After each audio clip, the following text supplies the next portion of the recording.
sebelumnya, Assalamualaikum warahmatullahi wabarakatuh. Perkenalkan, saya Aziah Martadiana dengan NIM B100230425 dari Universitas of Muhammadiyah Surakarta. Saya di sini akan mempresentasikan hasil belajar saya tentang PT Alam Sutera Realty Tbk Indonesia.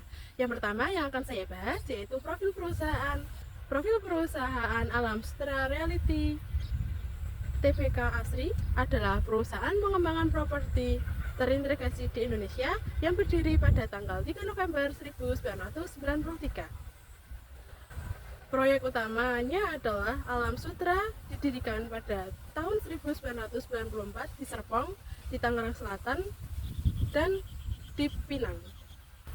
Keunggulan dari PT Alam Sutera Realty Tbk Indonesia yaitu yang pertama yaitu tempatnya yang strategis, yang kedua memiliki konsep kawasan terpadu, yang ketiga reputasi yang baik, yang keempat diverifikasi produk, yang kelima yaitu tentang fasilitas yang lengkap yang disertai dengan berbagai properti.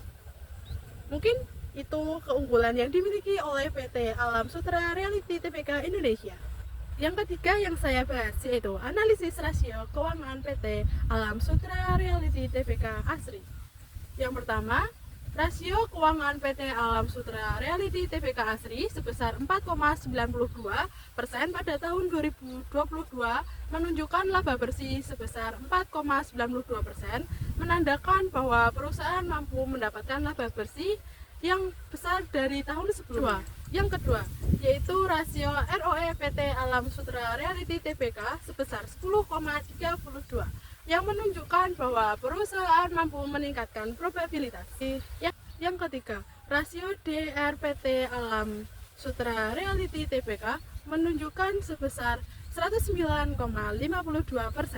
Yang keempat, rasio DAR PT Alam Sutera Realty Tbk Indonesia sebesar 52,27 yang menunjukkan bahwa perusahaan harus berhati-hati dalam pengelolaan uang.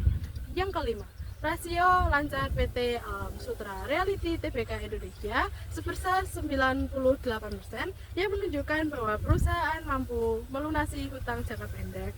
Yang keenam, perputaran persediaan PT Alam Sutera Realty adalah 0,309 pada tahun 2022 menunjukkan bahwa perusahaan mengalami efisiensi yang rendah dan pengelolaan persediaan perusahaan.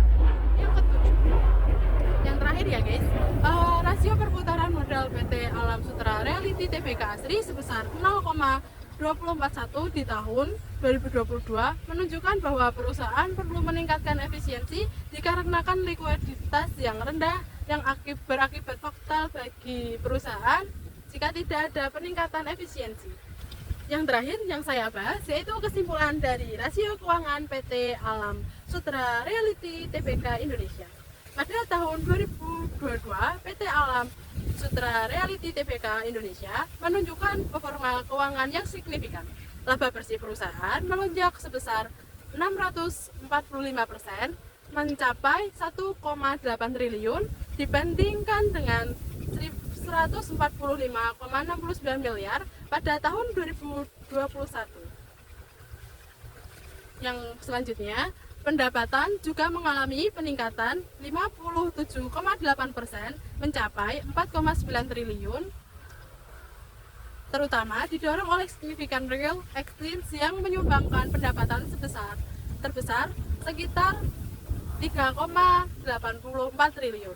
Beberapa rasio peningkatan keuangan untuk PT tersebut di tahun 2022 adalah price to earnings atau PE rasio sebesar 10,4%, yang kedua gross margin atau TTM sebesar 53,94%, menunjukkan efisiensi pendapatan dalam pengelolaan biaya produksi dibandingkan pendapatan kotor. Yang ketiga net profit margin sebesar 11,41%, meningkatkan tajam dari kondisi negatif di tahun sebelumnya. Perusahaan juga berhasil menurunkan liabilitas sebesar 12,39 triliun menjadi 11,65 triliun dan meningkatkan ekualitas menjadi 10,64 triliun. Mungkin hanya itu yang dapat saya sampaikan. Kurang lebihnya saya mohon maaf. Wassalamualaikum warahmatullahi wabarakatuh. Dadah.